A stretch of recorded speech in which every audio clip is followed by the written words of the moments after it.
We wave flags, sing anthems, and post quotes about liberty. Aren't we special? But deep down, something still holds us back because while our country may be free, our souls are often stuck in silent captivity, like sitting in a jail cell without bars, sort of. We're talking about freedom that most people miss, the kind that doesn't come from governments, but from grace. Absolutely. We need freedom, but not just on paper. We need it in other areas of our lives.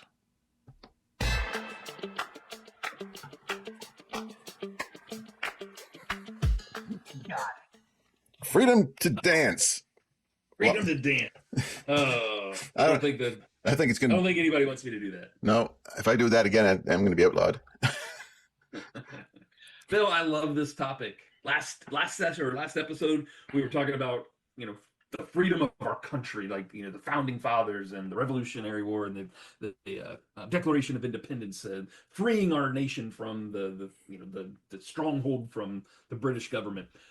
But I think we need to go deeper with it. I want to talk today. Let's talk about kind of like lifestyle freedom. I don't know if that's even a thing or not, but kind of like the freedom to kind of do what we want, but recognize like we do have the freedom to do that for the most part. Right. But there can be consequences, or there could be results. And I think it's like, how do we distinguish between a consequence to our freedom versus maybe the results of our freedom? Right. So I have a Jeep Wrangler, and it's a bit of a tank because most of the cars out there are lower. They have a curved front down to them. Jeeps are aerodynamically challenged, so very much so. So if I hit something with my Jeep, it's going to cause minimal damage to the front of my Jeep, and a lot more damage to the other car. It's just going to do that. So freedom. I get to drive, and I get to think in my mind. I can handle a hit better than other people. However, I have the freedom to drive anywhere I want to. Wouldn't you agree? However, sure. Yeah, but I don't drive on the left side of the road. Consequences.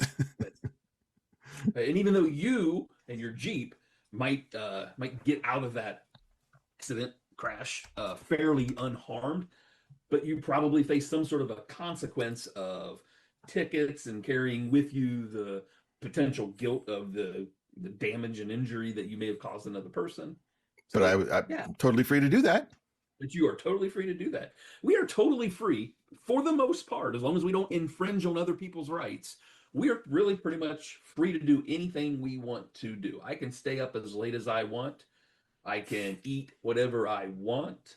I can sit on the couch and watch movies and binge streaming whatever show I want. And nobody can tell me I can't do that. However, what are the consequences of those things you just mentioned? Staying up too late.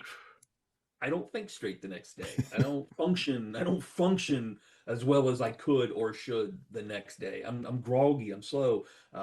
Eating whatever I want. Man, it tastes good. Man, I love. There's foods. I love potato chips. Man, I love. I really, really love potato chips. And eating a few potato chips here and there absolutely comes with hardly any consequence. Yeah. I eat a bag a day, and I'm going to feel lousy. My clothes are going to stop fitting. My artery's going to clog. And then, long-term consequence, right. I just drop dead of a heart attack because my blood can't flow no more.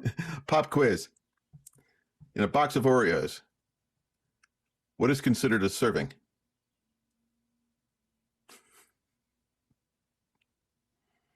A box? Well, yeah, you buy a box of. No, I'm saying the box is a serving, right? Sure. If you read the glass of milk. If you read the box, a serving of Oreos is 2 Oreos. Yeah, they're out of their mind. Right? I mean, when you take the Oreos, you've eaten 2 Oreos before you get to the sofa. Right. But whoever wrote that never ate an Oreo. Exactly. So consequences. I mean, when we think about it, true freedom is you're living with true freedom, not the freedom that we've been kind of believed in, but true freedom is living with healthy boundaries, like the right side of the road, or a small bowl of chips versus the bag of chips. And right. who buys one bag of chips? But I digress. But there's healthy boundaries that true freedom will align with. It will align with your truth and your values and your purpose. So let me throw this idea at you though. Is true freedom knowing I can make any choice I want to make and choosing to do the thing that is best? That sounds pretty good. Isn't that like isn't that really kind of the real true freedom? Is like, I mean, because yeah, if I was allowed to do anything I wanted to do just because it's what I wanted to do, I mean, I don't know as I would shower very often or hardly ever get out of bed. I think we need to reevaluate some life choices if that's the case.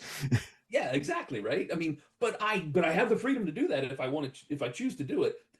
And I also know that if I want to live a full, fulfilling, joy-filled, happy life that allows me to interact with other people and to learn and to grow and to help them to learn and to grow, then I know I have to free myself from those bad choices of eating bags of chips and not showering and laying in bed all day. I have Right. to free myself from that choice to make another choice. Yeah. Freedom. But that's the real freedom then, right? Is that I get the opportunity to do that. Freedom gives you the opportunity to choose. You can choose. Like you can choose the bad. You can choose the dangerous, like jumping off cliffs. It's a choice. If you're going off a cliff, I hope it's a choice and not somebody's choice to push you at the wrong time. So you have a choice. It's freedom. But again, we come back to the idea of with every choice we make, there is consequences. You cannot get away from that. You can be as free as you want, but there will be consequences. Yep. Either good or bad. Right. Exactly. Right. And I think what happens, I think we see this so much in society today, is that I just do what I want to do because it feels good right now, and I don't think about the consequence tomorrow, next week, next year, 5 years, 10, 20 years down the road. I don't think about it that way.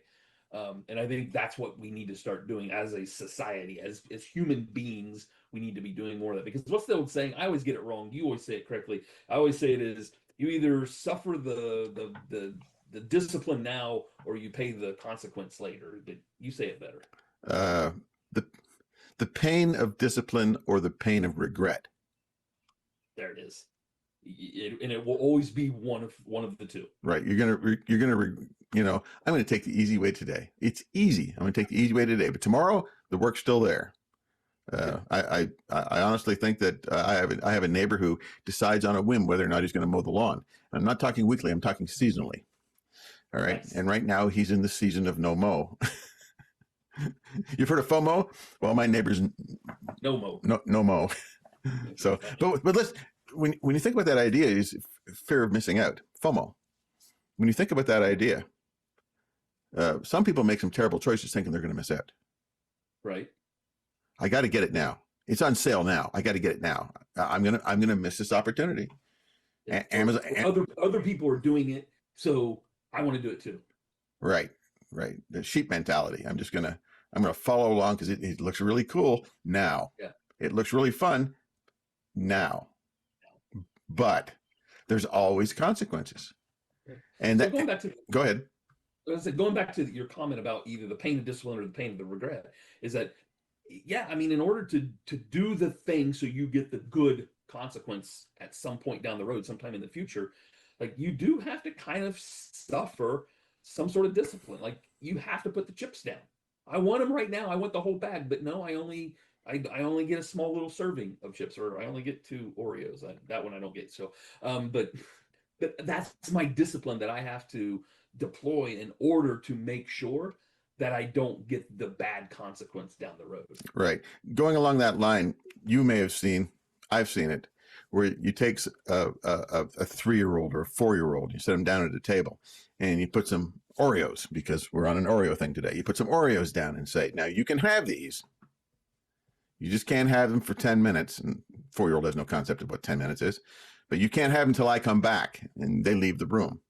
And then you watch the child struggle to either eat the cookie or not eat the cookie. And are they coming? Where are they? You don't have any idea. And you kind of like, you're cheering for the child, and you can see the child struggle. It's kind of like a happy struggle. I don't know.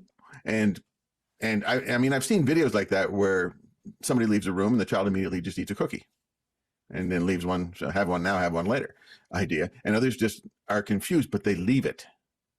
And then I've seen videos where the parent comes back, and because the child left them there, they give them an extra cookie. Okay. And that reinforces the idea of delayed gratification. Sure. And I think that's just, just short of genius as far as teaching a child some things like that down the road. Right. So what does that mean for us? What does it mean for those that are listening? Like what are some things that we can do in order to experience real, true freedom in our lives, kind of on a daily basis? I mean, we know we have the freedom to do anything we want, but we know there's consequences. So how do you experience true freedom and not suffer the consequences? I don't know. Let me throw something out. How about this idea? We don't need more choices in our lives. We are pretty much free to do almost anything within the confines of the law. Sure. Right? So we don't need. And even then, I have the freedom to break the law if I want, but it comes with a consequence. Right. So we don't need more choices. Look at it this way: you don't need more choices. You need better anchors. You need a better reason to not. I like that. And being committed to those anchors, being committed to those things. Yeah. Like, my anchor is, I don't want to weigh 220 pounds. I do not. Okay. I could. It'd be quite the ride, but it would be fun getting to it. But my anchor is, I want to maintain a certain weight and a certain look, as it would. So the anchor is the choices that we put on ourselves to restrain ourselves from doing stupid things that we have the freedom to do. Yeah, and I think one of those anchors, or not the anchor itself, but a way that we can remind ourselves of what those anchors are those ideas of, kind of having a personal mission statement, having some goals set. And I was reading something recently about having the goal is less about achieving it and more about the structure and the discipline and the journey trying to get there. It's what you become as a result of it, not the achievement of the goal itself. Daily affirmations, I think journaling, prayer, meditation, those types of things, I think help to remind us of our anchors. Because I don't know, I guess I have to believe that most people have those anchors, they just forget about them. And we need to be constantly reminded, because we need to be constantly reminded. I'm sorry, that brings the discipline, and recognizing that that's my actual true freedom, is that I get to choose. Yeah, we are fickle. So here's something you can do. Write down 3 things that you struggle to do.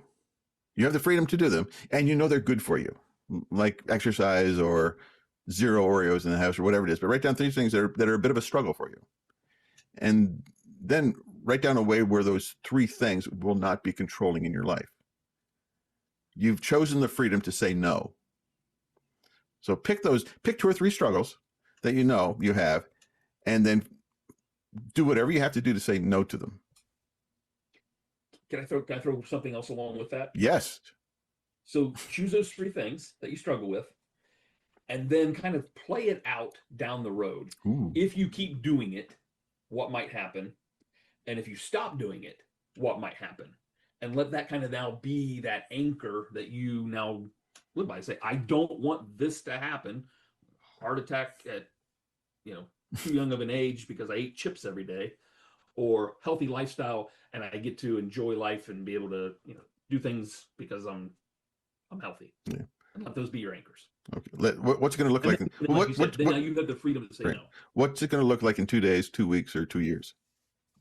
Yep. So, yeah. So we're going to take a look at one more concept of freedom, and we're not going to do that now. We're going to do that next time. But we're going to take a look at one more concept of freedom and what it can mean and literally change your life and how you see freedom overall. Because we've already discussed the idea that freedom is something that people have paid for. People have paid the price for our freedom. Some of us have paid the price for our own freedom. We're going to look at something next time we get together where it's freedom, and we didn't pay the price, but we got it anyway. Can't wait. Can't wait. I'm Bill. That's Jamie. It's Jamie.